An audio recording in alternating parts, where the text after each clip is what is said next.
Everybody, it is 12:49 on a Saturday, and I just got done with like sort of a marathon video on my 3JS side where I had sort of all the pieces. I had all the pieces done, but I've been working for a couple days to try to get all the integration to come together, and that's really, really difficult. One thing I'm really disappointed in this effort is that it seems like I spend a lot more time on Angular than on the voice side of things. And I guess that that is kind of what happens in real life too. Like you end up with your developers, like when you're trying to build stuff, your developers end up spending more time sort of getting the Angular working than they do on your domain.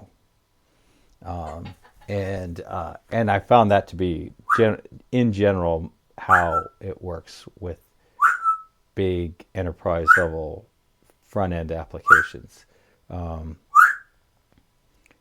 end up with like, yeah, Rhett's really frustrated. I'm sorry, Rhett. I know this was a long time. Yeah. Okay. We'll try to get through this. But so it's kind of a bummer, right? Like it's kind of a bummer because I feel like the next 3 or 4 videos is going to be about setting up forms and things like that. And I probably don't even want a cancel or OK button because I just want to update things as they make the changes. I don't want to wait until they've made, I don't want to wait until they hit OK to update the back and all that. And then I guess they can just close it just by clicking off of it. So when you come in here, it comes up. So, and that is sort of, a lot of that is just because, it does get a lot more complicated if you make updates. Now, one of the advantages to sort of doing things like this is like if they change a value to a so there's only two values, right? We have our in discrete records. We have a drop down, so there's no way they could change that to something that we don't want.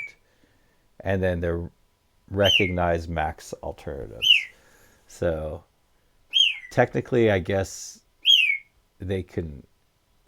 I think I want to allow a number to be written in, so that means that they could end up putting nothing in there. And if they put nothing in there, then that would be kind of a bummer. But I guess since it's just one thing, there's no reason to, like, if they put nothing in there, we'll just set it to one.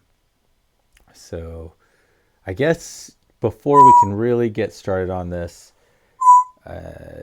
we probably want to have some like values that service level attributes. So like we have recognition and all that.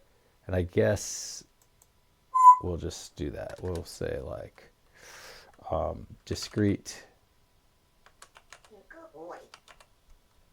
language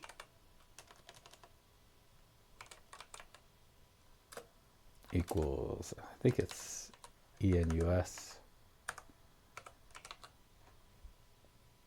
And we'll just do this discrete language. And that's going to be a drop down. We're only going to support this stuff. Discrete. We're only going to support languages that are available in our drop down. And then discrete max alternatives. And I think this can be for both of them. Well, probably. Now let's make it individualize it. No, let's just say max alternatives. So both, when we do go to continuous, maybe we'll be able to reuse this one.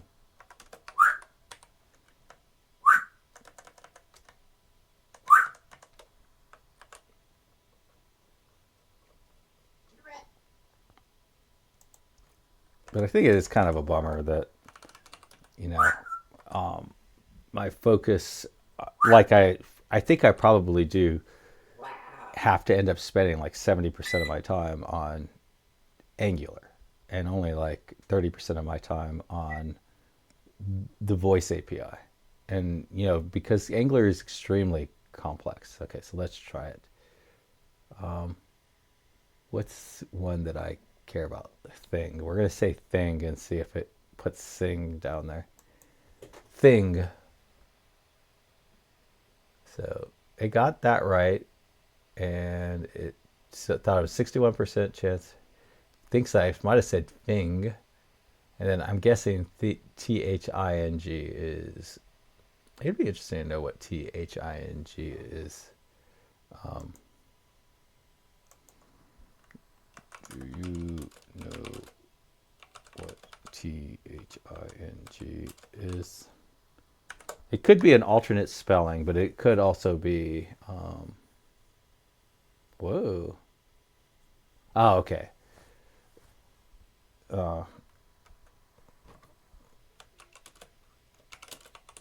It's a thing, but the web API thought I might have said thing.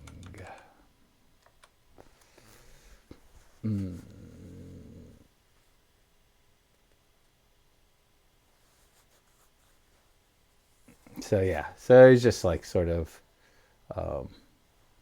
I guess, I don't know.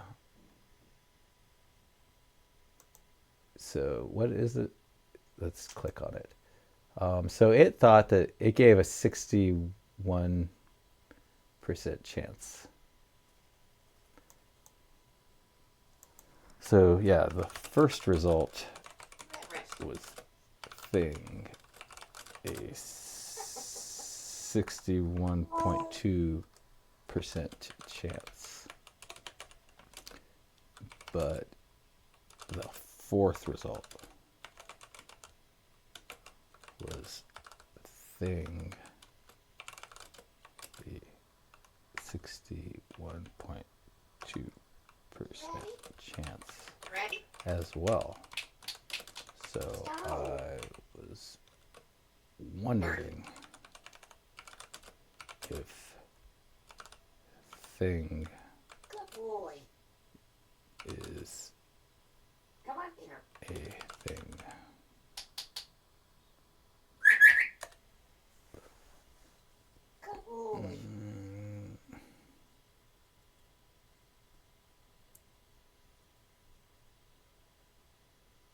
Yeah. See, that's what I think. I think it's probably an alternate spelling. And yeah, and I feel like this is something that's kind of just showed up maybe in like the last two months or so. We didn't have these alternate spellings on Windows a couple months ago. So that's that. And we did, so basically all I did in this video was sort of move this into something. I guess I could also, yeah, I mean, yeah. So basically what's going to happen is this, yeah, let's go ahead and get rid of the two buttons too. We might as well do that.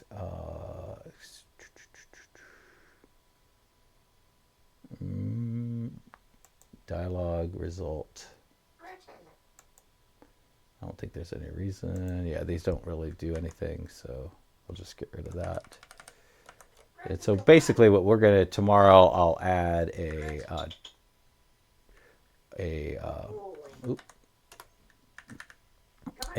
table. Here, let's just do the table. And it's going to have 2 rows. And TD, I don't know if I'm going to stay with this, but TD, this will be a good start. May go back and like do something with Angular material to make it prettier. And basically here it's going to be language.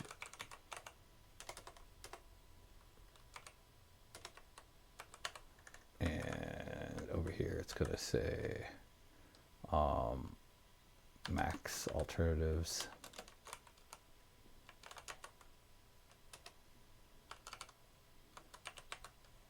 And actually, this probably isn't going to be what we're going to want to do, because probably, but let's just see how that looks. It's probably what we're actually going to, well, I don't know. We might want to go this way. Although I do really like an Angular material when it's kind of just the form and it has this stuff in it. Well, let's just look real quick. Language max alternatives with the drop down there and an input there. And then I think as you change it, yeah, I don't think there's any reason to get any more elaborate than that.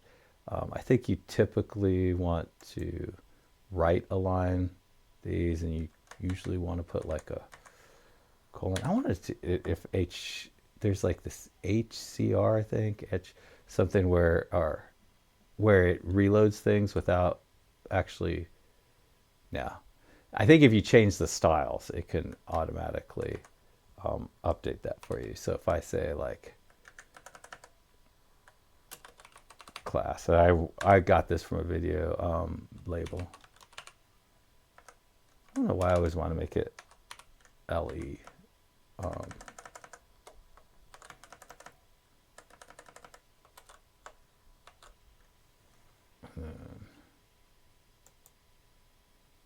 And then I think I can come in here.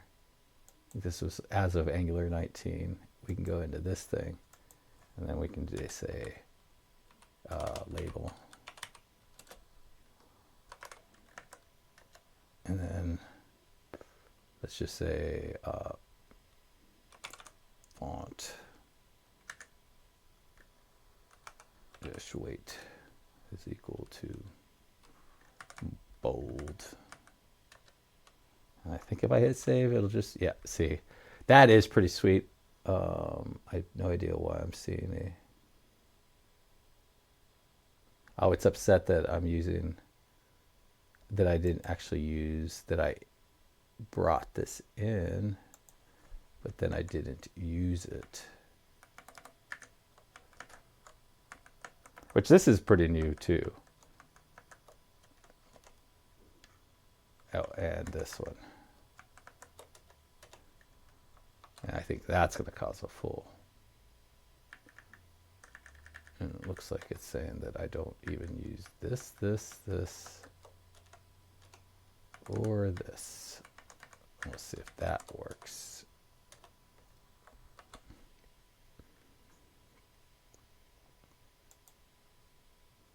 So we can also come in here, and I think that's pretty neat. That it actually had frustrated me because I was like, why isn't it rebuilding when I change my styles?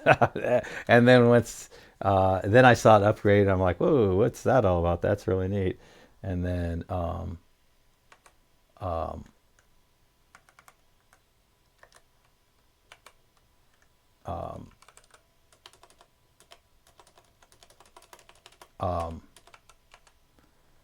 and then I saw a video where they talked about that. That was something that they... Okay, so that's not... And I don't know. I think there's something I could do. It gets a little tricky with CSS. I just kind of have to experiment. I wish I didn't. I wish I could just like... just know everything off the top of my head.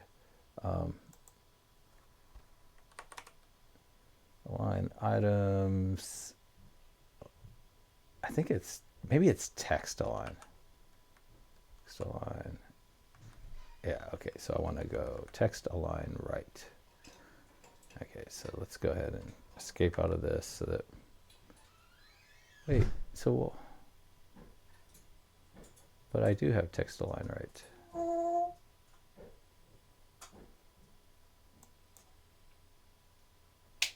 That's weird.